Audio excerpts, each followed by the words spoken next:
Muy buenos días, buenas tardes, amigos y hermanos en el camino. Gracias por su presencia, gracias por su energía.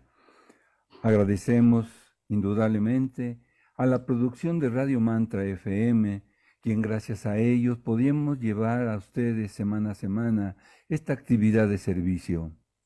También saludamos a todos los hermanos que nos están escuchando por el reproductor, los que nos siguen en el chat y a quienes en su momento lo harán en diferido.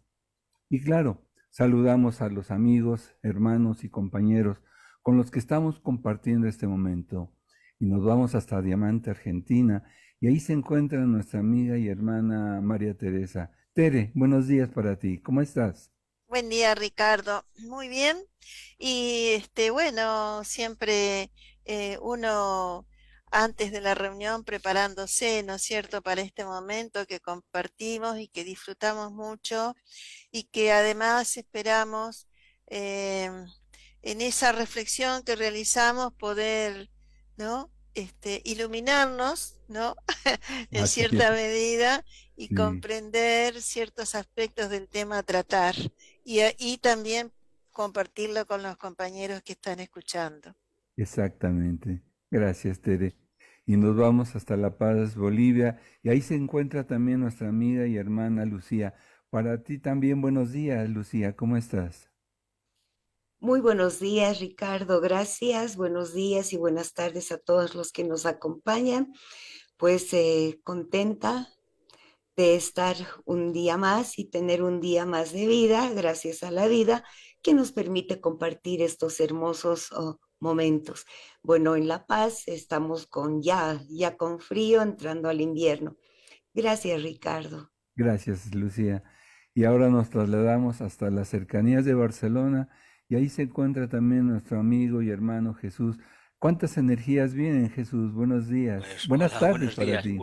Buenas tardes para mí, unas cuantas. Primero decir que estamos en la edición 511 del Faro Camino a Shambhala.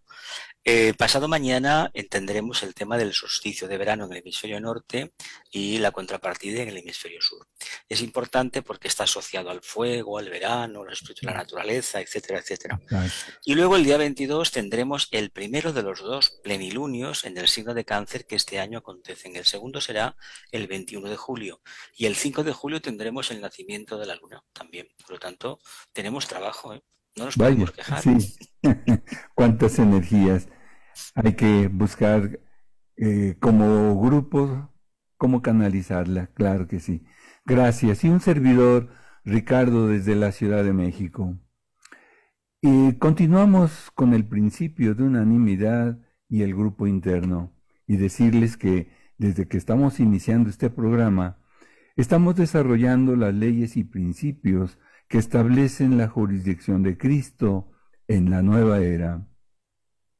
Trataremos, como siempre, junto a ustedes, de reflexionar sobre el tema que hoy nos convoca, en el intento de aplicar en nuestras vidas diarias y en aquellos grupos con los que compartimos nuestro servicio estas leyes y principios de la nueva era.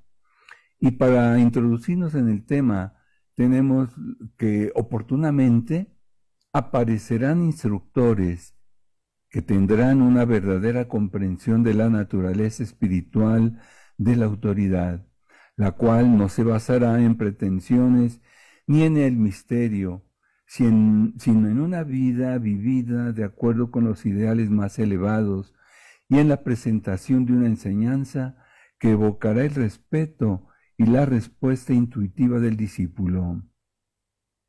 El instructor del futuro señalará simplemente el camino, lo recorrerá con el discípulo y destacará las antiguas reglas, pero con una nueva interpretación, y no, como sucede con frecuencia, colocándose entre el grupo y la luz o entre el aspirante y el maestro. El grupo interno es la fusión subjetiva de individuos y no de personalidades reunidos con el propósito de prestar servicio.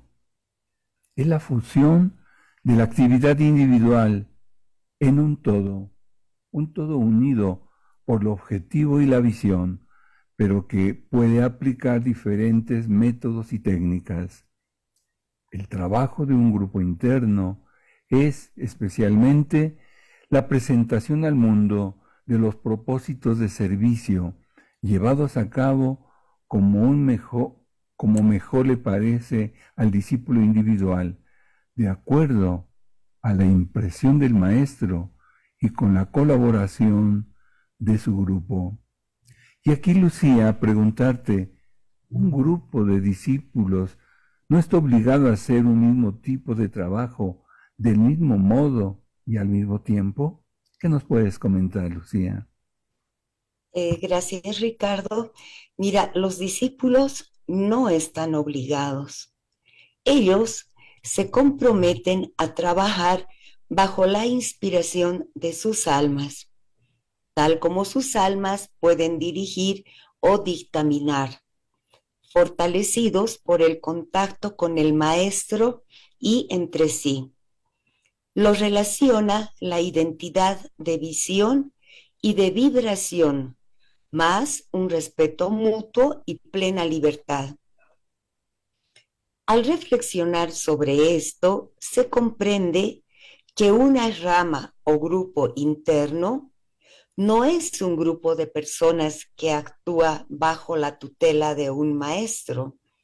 Esto es algo importante y debe recordarse.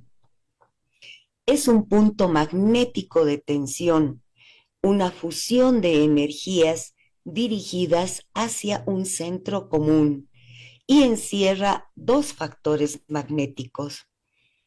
El primero, el anhelo conjunto para formar grupos en el plano mental por el reconocimiento de la naturaleza inmortal del alma y por el instinto de servir hasta el propio sacrificio. Controla la ley de morir para entrar a la vida. Cuando la atracción magnética del grupo es suficientemente fuerte, sobreviene la muerte de la vida de la personalidad. Por lo tanto, hasta que el grupo de discípulos no exprese en todas sus partes este exteriorizado anhelo de sacrificarse, no es una rama. Segundo, es la atracción magnética del centro positivo en el mismo corazón del grupo. Es la atracción magnética del maestro. Como sabemos, al menos teóricamente, en el centro de estos grupos se halla siempre un maestro, un iniciado o un discípulo mundial. Su tarea es mezclar y fusionar las energías presentadas y ofrecidas por el grupo, de acuerdo al impulso de servir, e indicar el campo de servicio. La modalidad de esta actividad instintiva se denomina obediencia oculta y se ofrece voluntariamente, siguiéndosela en forma unida. Cuando un grupo que actúa regido por un maestro es activado por el impulso espiritual y fusiona a través de una firme organización como electrones alrededor del núcleo positivo de un átomo, entonces, y no antes, la potencia del grupo se hace inmediatamente efectiva. Y en este punto, Jesús nos nace una pregunta. ¿Qué sucederá si somos un poco despreocupados de nosotros mismos, pero muy preocupados por el grupo? ¿Qué nos puedes comentar? Pues mira, Lucía, pasará que llegará el momento en que nos sentiremos dentro del grupo interno, no el grupo que conocemos, sino el grupo interno donde todos somos llamados y todos somos elegidos, y que no es cuestión ni de la imposición de una fuerza superior que reconozcamos, ni tampoco de la imposición de una fuerza que tratamos de rechazar por indeseable, sino que es una fuerza que nace del propio corazón, y aquí ya se empieza a hablar del Agni Yoga, porque es en el corazón donde se fragua la vida del discípulo. Se debe puntualizar que el así llamado asrama interno es para el grupo externo lo que el alma y su visión para el discípulo individual, actuando en los vehículos de su personalidad. Es el refugio interno, por lo tanto, los discípulos pueden percibir el progreso de su fusión como grupo interno en proceso de exteriorización física mediante el reconocimiento espiritual de la potencia grupal interna y la facilidad para ponerse en contacto con el maestro como individuos o grupo. Una de las cosas que un maestro debe hacer es enseñar a sus discípulos a estudiar y registrar verazmente su punto habitual de enfoque diario. Esto constituye el verdadero entrenamiento introspectivo y, si es seguido con cordura e inteligentemente, conduce a la comprensión del verdadero y persistente nivel interno de conciencia. También fomenta un reconocimiento de la necesidad de superponerse a las limitaciones, no las percibidas habitualmente, y la necesidad de derribar las barreras impuestas por la personalidad. Este proceso puede ser resumido en las siguientes palabras. El propósito del grupo y el entrenamiento que imparte es permitir al discípulo vivir realmente en cada uno de los planos que ha abierto en su conciencia. Es importante recordar que nadie se integra en uno de estos grupos hasta no haber pasado más allá de los límites puramente personales de los niveles de conciencia, hasta no ser sensible al rayo y a la cualidad del maestro del mismo, y hasta no ser normalmente consciente del alma. Aquí, María Teresa, tenemos una cuestión para ti. ¿El logro de esto encierra gran responsabilidad? ¿Qué nos puedes ampliar? Bueno, Jesús, el cumplimiento de esta responsabilidad constituye los primeros indicios de lo que se puede dominar conciencia rámica. Conciencia desprovista de interés en sí mismo y siempre preocupada por los intereses de la vida espiritual. La preocupación primordial de los discípulos en el comienzo de su entrenamiento técnico es de variada naturaleza y la vida de las ramas, por lo general, un trasfondo interesante para la experiencia diaria y no el factor de importancia que debería ser ni el interés principal en el primer plano de conciencia. Las necesidades de la vida diaria, los muchos contactos familiares, los resentimientos contra la vida y sus impactos, el desagrado de ser criticado e incomprendido, los numerosos problemas del carácter, los apremios del desarrollo psíquico y las pequeñeces de las circunstancias frecuentemente parecen ser tan grandes que la percepción del grupo y su vida constituyen una inspiración ocasional en vez de un hábito establecido en la vida.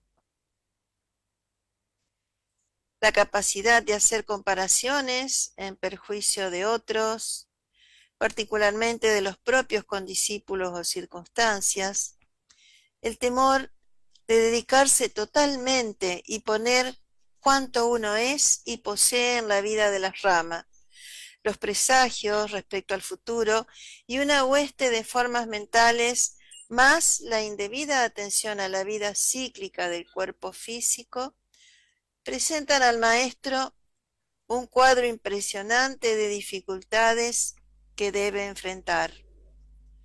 La actitud del maestro es muy fácilmente olvidada por los discípulos, por estar fundamentalmente interesados en sí mismos y en sus reacciones y problemas.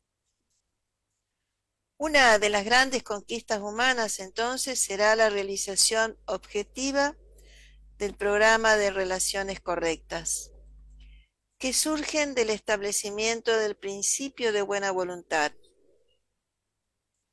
y hará posible que se trasciendan los recelos y antagonismos humanos y se cumplan la ley de comprensión y del amor. Así, el respeto mutuo reemplazará la antigua fórmula de el temor de Dios, que tantos estragos ha venido causando en el seno místico de la humanidad a través del tiempo. Y bueno, Ricardo, acá tenemos una nueva pregunta que dice, ¿el propósito del Logos planetario es claro y definido para esta nueva época de inspiradas realizaciones? ¿Qué puedes decirnos? Sí, sí, claro que sí. La instauración de un nuevo orden social basado en la igualdad de oportunidades y el reconocimiento de la divinidad en la vida de todos los seres humanos son dos avenidas de luz que aclaran la visión de los investigadores esotéricos, los cuales pueden comprender mejor el sentido de las ceremonias celebradas en los santuarios místicos de la jerarquía en muchas partes del mundo y el aspecto integrante de la multiplicidad de grupos y asociaciones políticas, económicas, religiosas, culturales, etcétera, aparecidos en los últimos tiempos y que dan fe de un trabajo mancomunado de aproximación entre los seres humanos. Por otro lado, es necesario entender el significado del respeto mutuo, el que yace como fundamento de la hermandad. Cuando las fuerzas se han incrementado, es necesario reconocer el profundo significado de la reciprocidad. El hermano no censurará a otro hermano, pues la condena es disolución. El hermano ayuda sabiamente en cada vuelta del sendero. Así, la cooperación dentro de un grupo es una acción científica. Deberá aprenderse a salvaguardar la labor mutuamente. En este sentido serán expresadas las nobles medidas del respeto mutuo. Por lo tanto, se trabaja amigablemente, teniendo cuidado en conservar la atmósfera armoniosa en las reuniones y comunicaciones, haciendo que esas reuniones estén iluminadas e inspiradas por el amor ardiente del Maestro, que llamó. Solo una gran devoción y solidaridad ayudará a soportar el gran día de la predestinada nueva era. La unidad y el respeto mutuo entre las mentes y los corazones más iluminados facilitarán la tarea grandemente. La vida en comunidad ha sido desde hace mucho tiempo una señal de cooperación y respeto mutuo, donde cada uno contribuye con su habilidad. El altruismo es un requisito si uno quiere consagrar su talento al trabajo común. La unidad es señalada en todas las creencias como el único baluarte del éxito. Asegurando la unidad de los colaboradores, se pueden alcanzar los mejores logros. Y aquí, Lucía, preguntarte, ¿el maestro se regocija cuando la labor colectiva es posible? ¿Qué nos puedes comentar, Lucía? Gracias, Ricardo. Y sí, es así.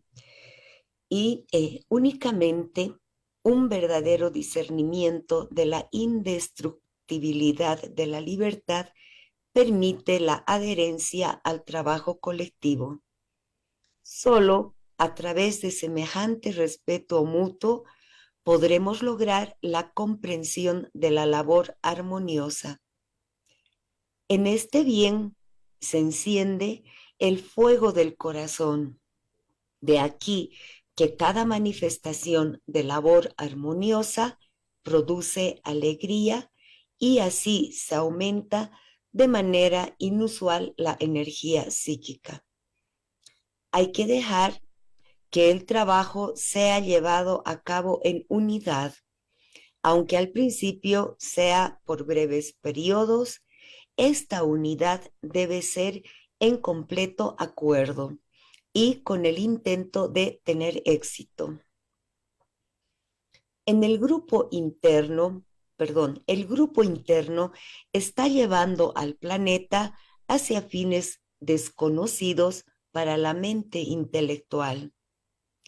Tiene planos y niveles que exigen ser descubiertos y revelados. Y todo esto está aquí y ahora. Es un permanente océano de luz que tenemos actualmente a nuestra disposición. Hay que seguir los signos de los tiempos, interpretándolos debidamente y hacer que se conviertan en espacio en nuestro corazón.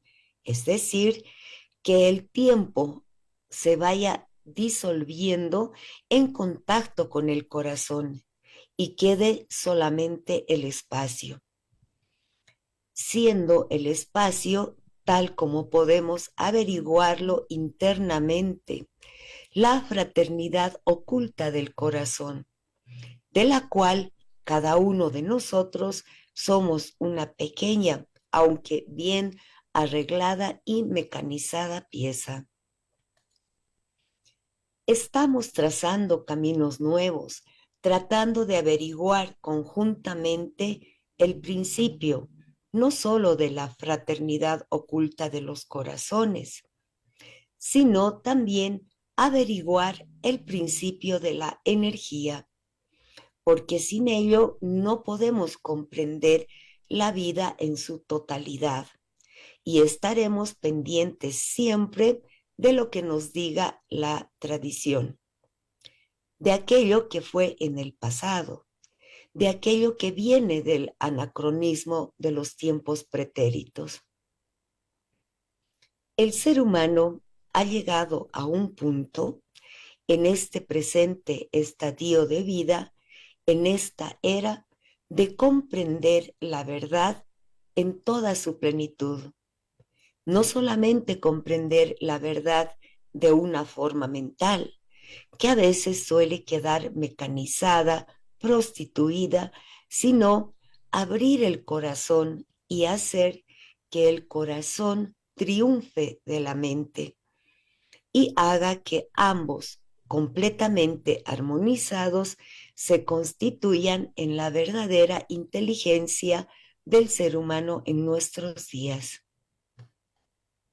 Queridos compañeros hermanos, la bibliografía para hoy, Discipulado de la Nueva Era 1, Autobiografía Inconclusa, Tratado sobre Fuego Cósmico, todos ellos de Alice Ann Bailey, Estructuración Débica de las Formas y Conferencias de Vicente Beltrán Anglada, La Hermandad de Elena Roerich y Los Cuadernos de Meditación de la Nueva Era. Ahora vamos a continuar con el bloque de preguntas. Tenemos algunas preguntas realizadas por el equipo del Faro y vamos a continuar siempre sobre el principio de unanimidad y el grupo interno. Tenemos una primera pregunta que dice, ¿cuál es la clave para formar un verdadero grupo interno? ¿Quién se anima? Entiendo que el grupo interno es consecuencia del contacto sostenido con el alma. Cuando esta relación con el alma individual se transforma y se empieza a percibir actuando como si el alma del grupo, poco a poco uno va prescindiendo del aderezo de la personalidad y se focaliza en la esencia. Y este grupo interno, como hemos leído antes, equivale a ese contacto que tantas veces anhelamos con la propia alma. Lo que sucede es que es una cuestión muy abstracta y a nivel de grupos no tenemos todavía una base racional de en qué consiste. Más o menos entendemos las cualidades a desarrollar. Eso estamos más o menos de acuerdo, pero no sabemos la experiencia porque seguramente no la hemos tenido de forma sostenida. María Teresa. Bueno, voy a recordar lo que se plantea en el texto porque es muy interesante. Ahí habla sobre lo que debe enseñar el maestro, pero en realidad es lo que debemos hacer nosotros como aspirantes a discípulos, ¿no? Y que creo que, bueno, por un lado sería estudiar y registrar, dice, el punto de enfoque diario, o sea, aquello que conduce a la comprensión del verdadero nivel de conciencia.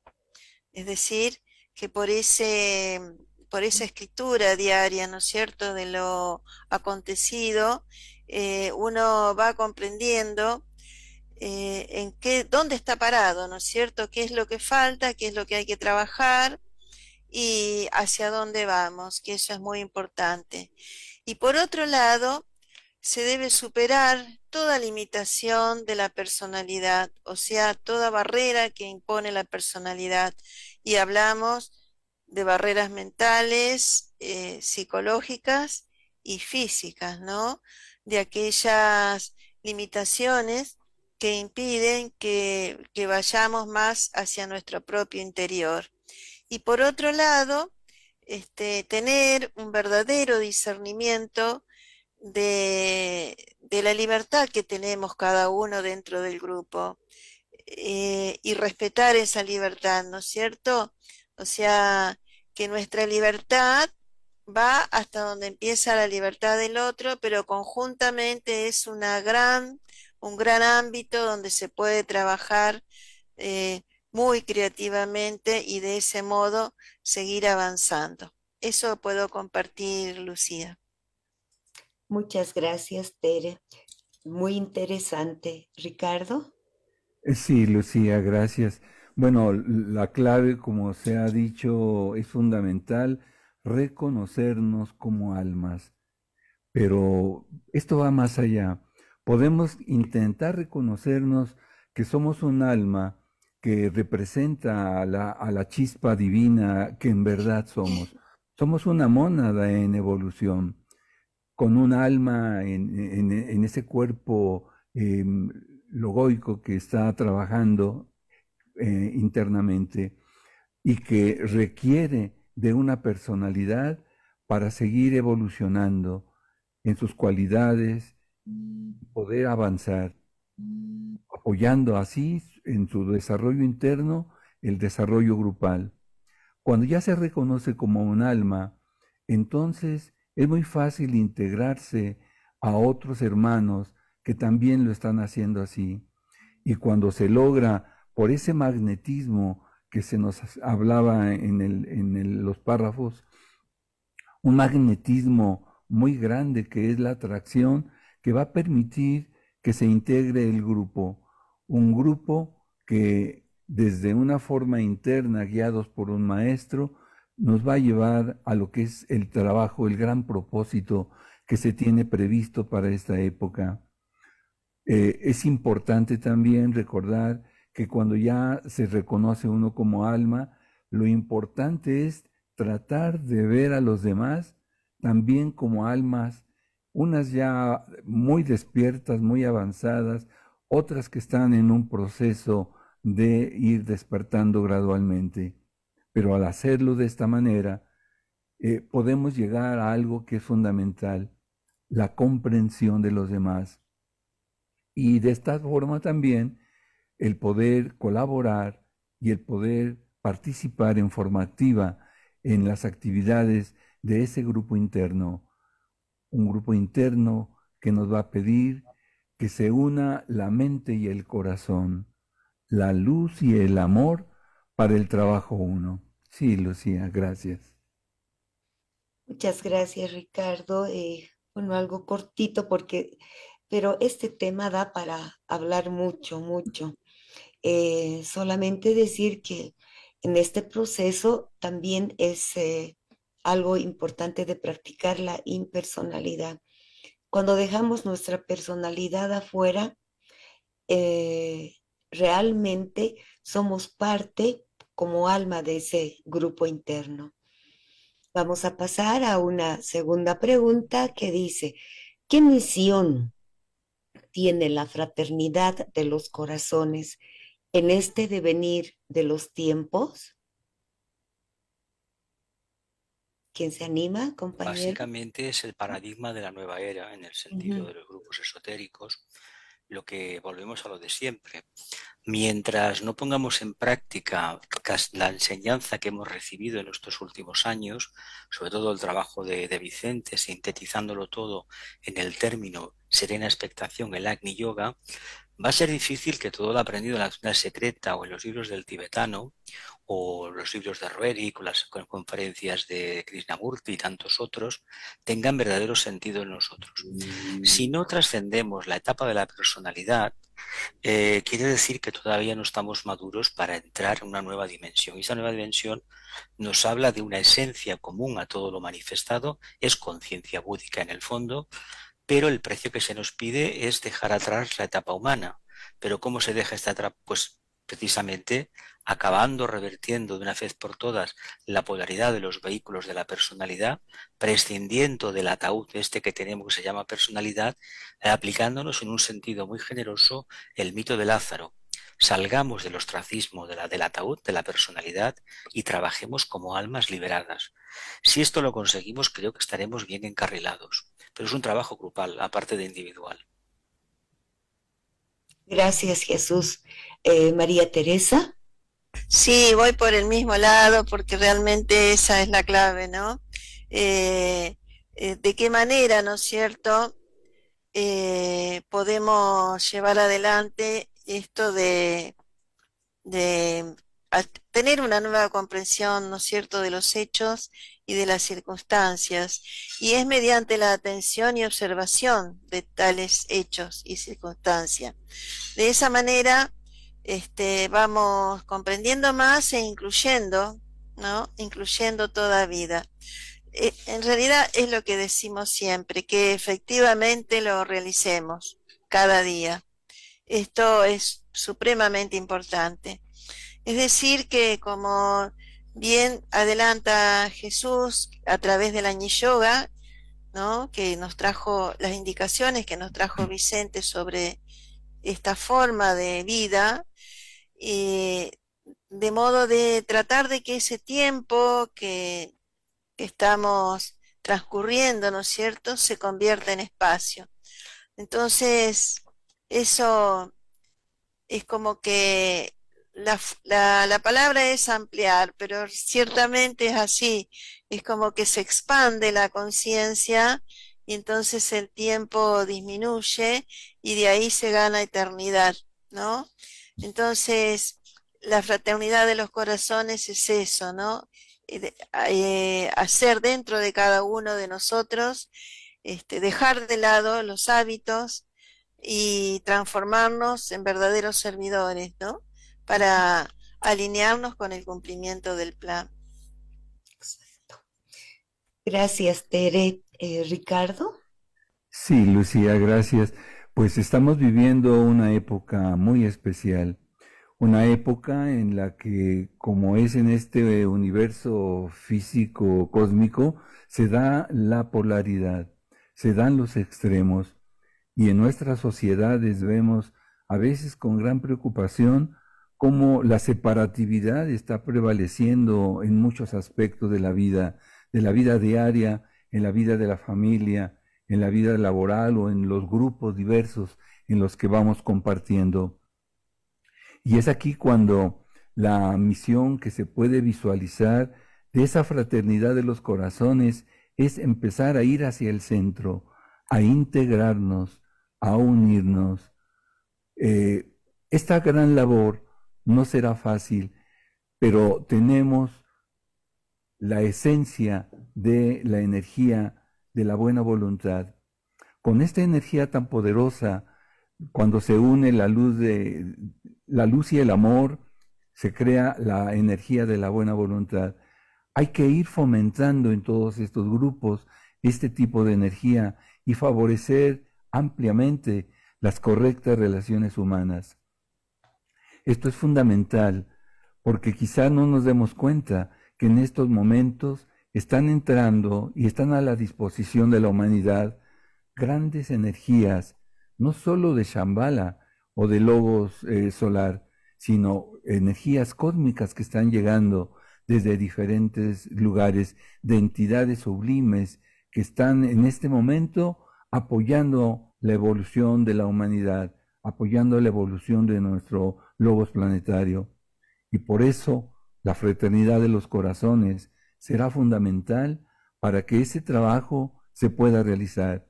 El nuevo grupo de servidores del mundo tiene esa fraternidad que va a permitir seguir trazando el sendero de luz que hollarán los pies del Cristo. Sí, Lucía. Gracias, Ricardo. Tenemos 2 minutitos para una tercera pregunta que dice, ¿sería más importante pertenecer al grupo interno para realizar el trabajo previo? ¿Qué nos puedes decir, Jesús? Entiendo que es más interesante el trabajo previo, tanto en cuanto en el camino no hay metas, que en un momento dado se nos abra la panorámica búdica y realmente esta panorámica quede integrada y nos identifiquemos con ella, no quiere decir que no tengamos que mantener la atención a partir de ese momento y trabajar intensamente igual para depender un día en un futuro más lejano sobre lo que es el propósito divino, la voluntad divina, el átmico, ¿no? Pero generalmente tenemos los humanos la idea de una meta. En el camino de la espiritualidad, en el camino del Agni Yoga no hay metas, la meta es en cada momento, en cada instante. El paradigma de espacio-tiempo se tiene que resolver y nos tenemos de quedar con lo más abstracto, con el espacio. Y darnos cuenta que circunstancialmente sí que tenemos una percepción de la limitación del tiempo, pero que la conciencia que se requiere de nosotros es completamente abstracta, de tal forma que actuaremos en lo concreto, pero nuestra referencia será lo abstracto, la mente superior, vaya. Gracias, Jesús. Bueno, ¿les parece si nos vamos a la cápsula de la belleza, Tere? Sí, cómo no. Gracias, Lucía. Vamos a compartir con nuestros oyentes un fragmento del parágrafo 280 de Supramundano 2 de Elena Roerich, que dice así: existen ciertas actitudes que deberían ser asumidas con suma cautela. Por ejemplo, la confianza en sí mismo es un concepto excelente, pero la vanidad es la tumba de la evolución. No se debería menospreciar al planeta Tierra, mas se debería comprender su verdadero lugar en medio de la grandeza del infinito. El pensador con frecuencia dirigía la atención de la gente hacia los mundos distantes, a pesar que él comprendía completamente el pequeño lugar ocupado por la Tierra. Él nunca menospreció la belleza del lugar de su nacimiento. Bueno, muy bien, compañeros. Ahora nos preparamos para realizar la meditación sobre la ley del esfuerzo grupal. Relajamos nuestro vehículo físico.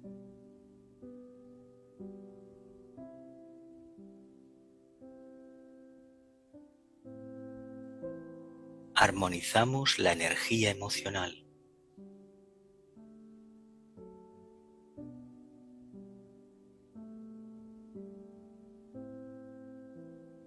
Calmamos la mente orientándola a tranquilas y elevadas zonas.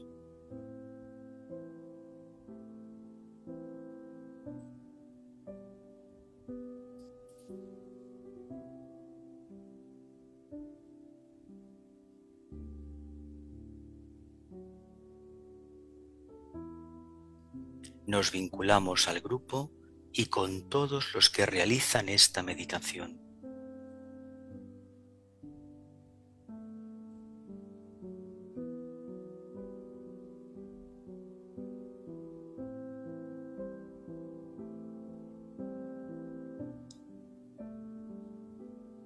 Nos consagramos con todos los hombres y mujeres de buena voluntad a construir la nueva ciudad de la humanidad.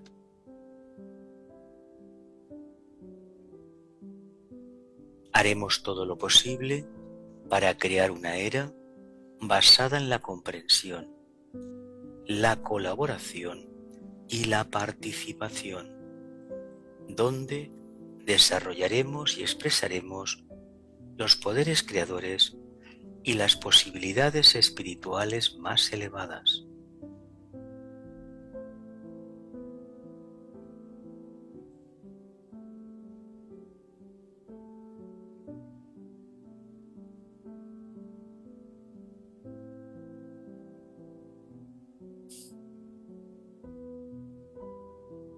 Visualizamos como símbolo que represente esta ley un grupo de hombres que trabajan juntos en la construcción de un templo.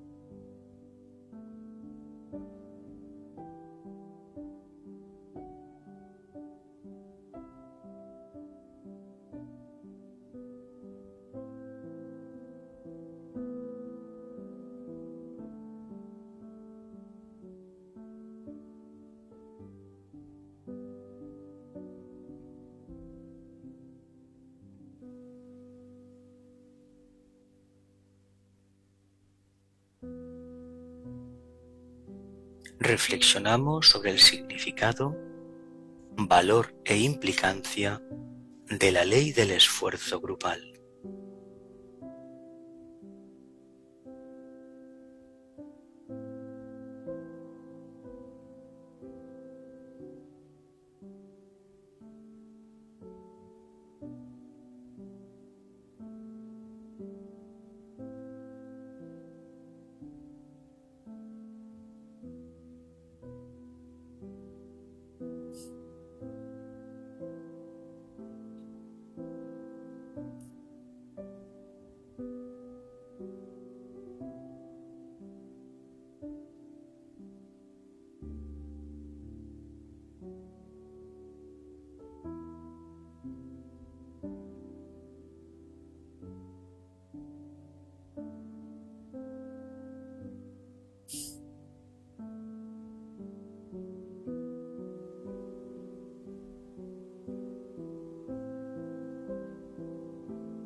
Imaginamos cómo aplicarla individualmente y en el mundo.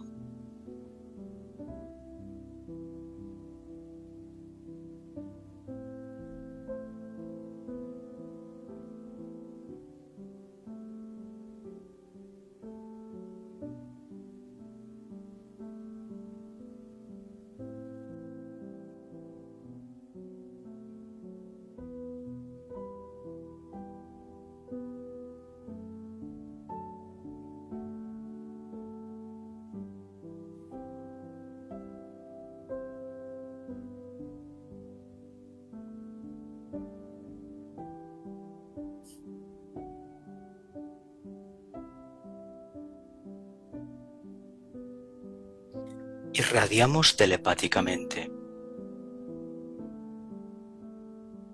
repitiendo las palabras esfuerzo grupal.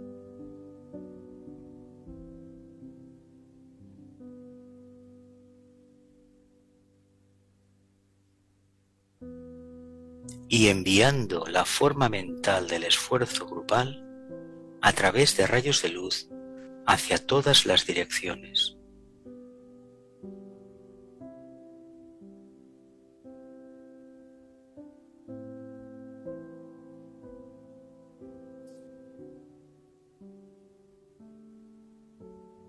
Que seamos ayudados para desempeñar nuestra parte.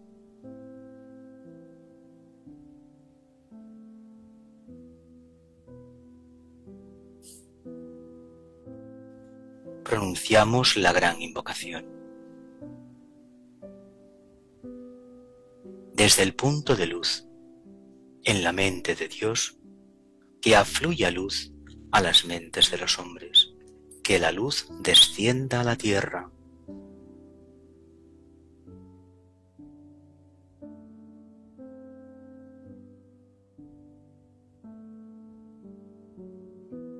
desde el punto de amor en el corazón de Dios, que afluya amor a los corazones de los hombres, que Cristo retorne a la tierra.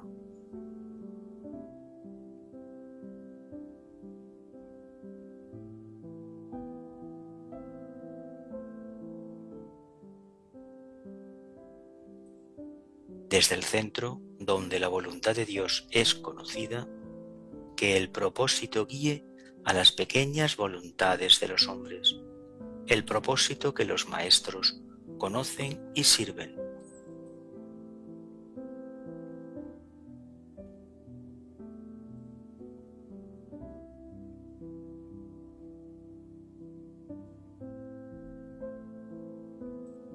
Desde el centro que llamamos la raza de los hombres, que se realice el plan de amor y de luz y selle la puerta donde se halla el mal.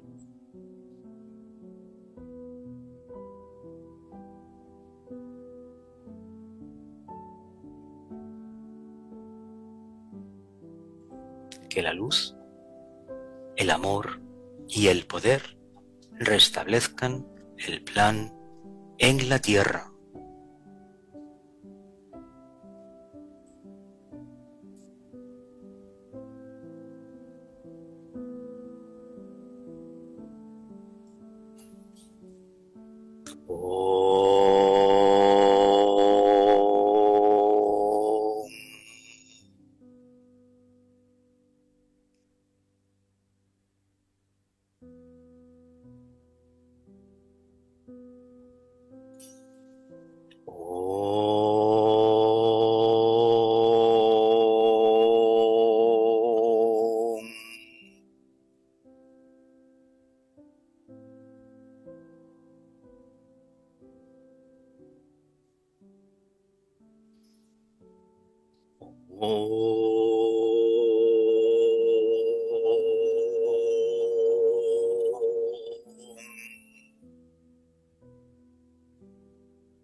Gracias, compañeros en el sendero.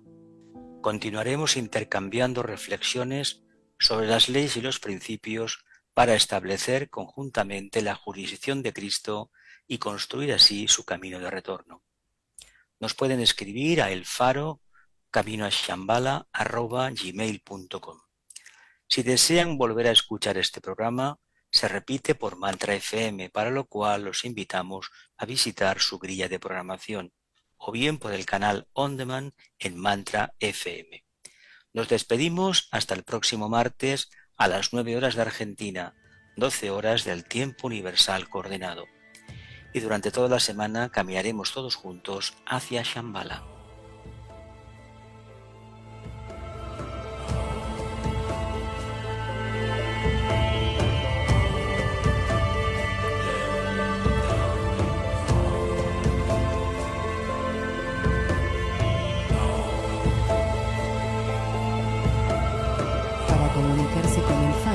Puedes hacerlo al mail elfaro caminoashambhala@gmail.com o buscar